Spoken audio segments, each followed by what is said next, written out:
There's an old saying that to err is human. But in fact, that's not true. Because the part of your mind that analyzes information to make decisions and solve problems is actually incapable of error. Think of your analytical mind as a computing machine. But it's not just any computer. It's a perfect computer. It never makes a mistake. Your very survival depends upon it always being right.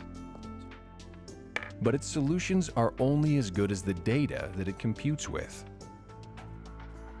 When the reactive mind enters hidden, irrational information into your calculations, you compute or react in an irrational or aberrated manner. The word aberration means a departure from rational thought or behavior. Basically, it means to err, to make mistakes.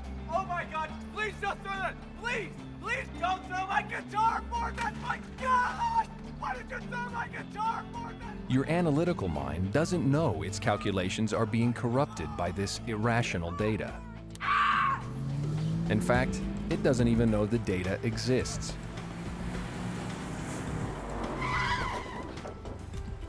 That's because during those moments in your life that contain some degree of pain, your analytical mind shuts down in an effort to protect itself, like any sensitive machine would. At that point, your reactive mind immediately takes over and starts recording. This is a cruder, more rugged part of the mind, constructed to withstand the shock of pain. But these incidents aren't memories as we think of them. The experiences recorded in the reactive mind are called engrams. They're like movies, except they contain all your perceptions: sight, sound, Are you okay? smell, taste, and sensation, including everything people are saying around you during the incident. Came out of nowhere!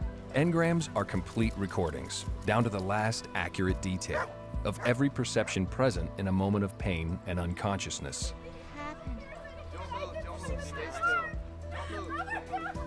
The pain can be physical pain, like when you're injured, or emotional pain, like the shock you get when you experience a loss. The unconsciousness could be total, such as when you're knocked out from an accident, or when you have anesthesia. Or it could be times when your awareness is dulled, such as when you're sick, injured, or when your body is poisoned, such as with alcohol or drugs. Now let's take another look at the example of getting sick from eating tainted food, which acts as a poison to your body. It's an engram. When you later find yourself in a situation that is in some way similar to an engram stored in your reactive mind tries to get you to avoid the same painful thing from happening to you again.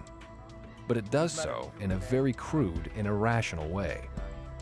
That's because your reactive mind doesn't think the same way your analytical mind does.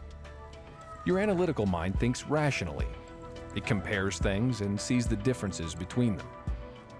For example, if you were asked to organize these blocks by shape and color, your analytical mind would have no problem. That's because it sees the differences between them. It thinks in differences. This is analytical thought. Now, you know analytically that an egg you eat today is obviously not the same exact egg that made you sick when you ate it 3 years ago. That's rational thinking. But the reactive mind is so crude it can't differentiate between things. If asked to organize these blocks, it would think every block is identical to every other block.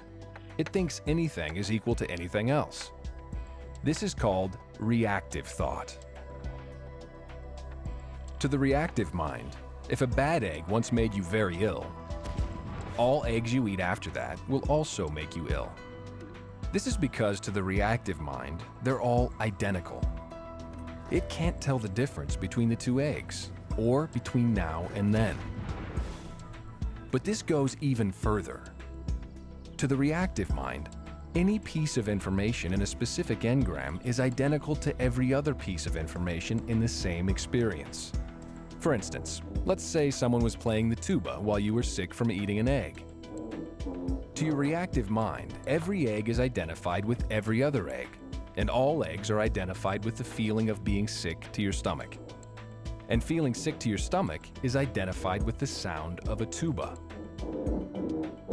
So later in life, if you hear a tuba playing, you could start to feel nauseous. Your analytical mind will rationalize that you feel sick for some other reason. This is called justified thought, the excuses you make to explain irrational behavior. But in fact, your reactive mind, acting below your level of awareness, is turning on the same pain from the original engram to stupidly warn you to stay away from that tuba, because it's identified tubas with getting sick to your stomach. In Dianetics, this reactive type of thinking is referred to as anything equals anything equals anything, or A equals A equals A for short. In lower levels of life, this reactive behavior is a survival activity of a sort.